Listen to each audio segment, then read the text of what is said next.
खुशबू घर की सफाई कर रही थी। वो हाथ में पोछा लिए जमीन पर लगभग लेट लेट कर पोछा लगा रही थी। उसका पोशाक इस तरह का था कि खड़ा हुआ कोई उसे देखे तो उसके लगभग बाहर झांकते हुए बख्श दर्शन हो जाएंगे।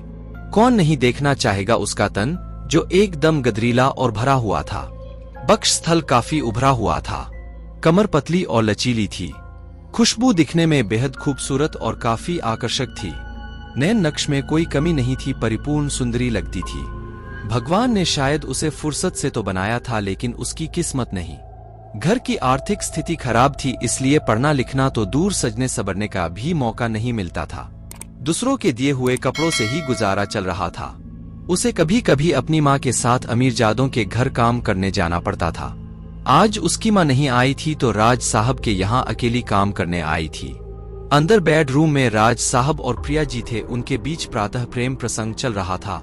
दोनों एक दूसरे की बाहों में झूल रहे थे। अर्धनग्नता की स्थिति में दोनों का चुंबनों का दौर चल रहा था। खुशबू घर की सफाई करते करते बेडरूम की ओर बढ़ी। दरवाजे को थोड़ा सा खोला ही था कि उसने वो नजारा देखा। जब उसकी नजर सामने गई थी तब प्रिया जी और राज के होठ आपस में लंबे समय से एक दूसरे का हलचल पूछ रहे थे। उसके लिए प्रेम प्रसंग देखना नया नहीं था। कई बार पहले भी मौके लग चुके थे कई और घरों में, मगर ये बाला कुछ नया सा था उसके लिए। इस तरह से होठों को मिलना उसने पहले नहीं देखा था। क्या देख रही हो? तेज आवाज उसके कानों में गई। डांटते हुए प्रिया जी ने कहा। खुशबू ने कहा, कुछ नहीं मैम, मैं कमरा साफ करने आई हूं, तो दरवाजा खटखटा के आना चाहिए था। प्रिया और जोर से चीखते हुए कहा। खुशबू सर झुका के कहा, सॉरी मैम, पता नहीं था। प्रिया बोली, क्या पता नहीं था? खुशबू, यही कि आप लोग हैं यहाँ। राज ने दोनों को टोकते हुए कहा, चलो ठीक है, आगे से ऐसे मत आना। खुशबू ठीक है कहते हुए अपने काम में लग गई।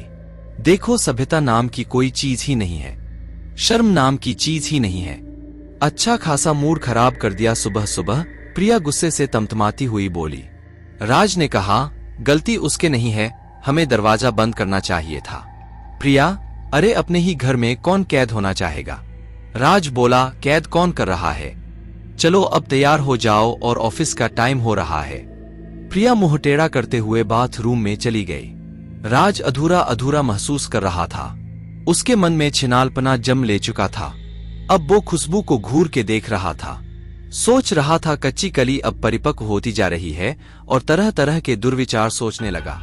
इधर खुशबू पर डांट का कोई असर नहीं हुआ। वो काम तो कर रही थी, लेकिन अब उसका सर चकरा रहा था। बस उसके आंखों के सामने वो दृश्य आ रहा था।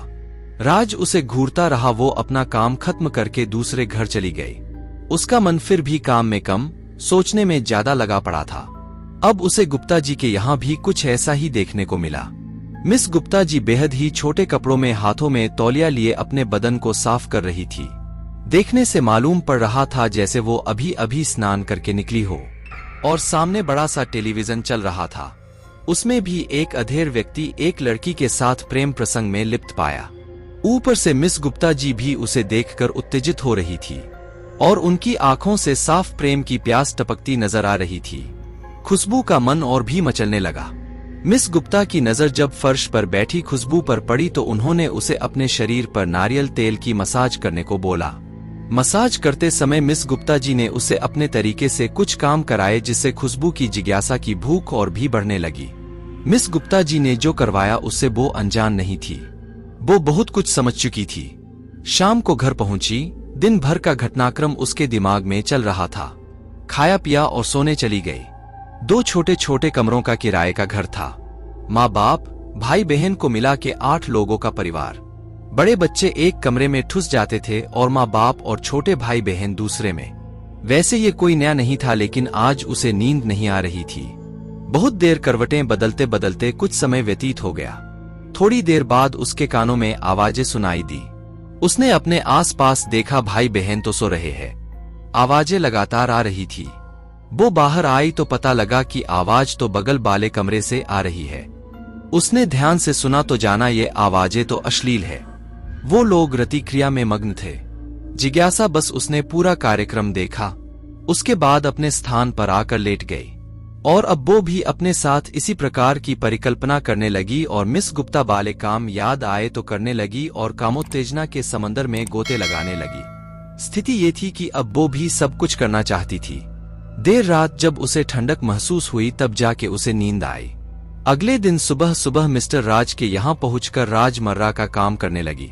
संयोग बस आज प्रिया जी अपने दोस्त के यहाँ नाइट पार्टी करने गई थी।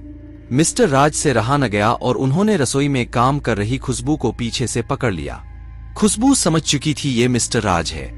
उसने विरोध नहीं किया, वो खुद इस समुंदर में गोते लगाना चाहती थी।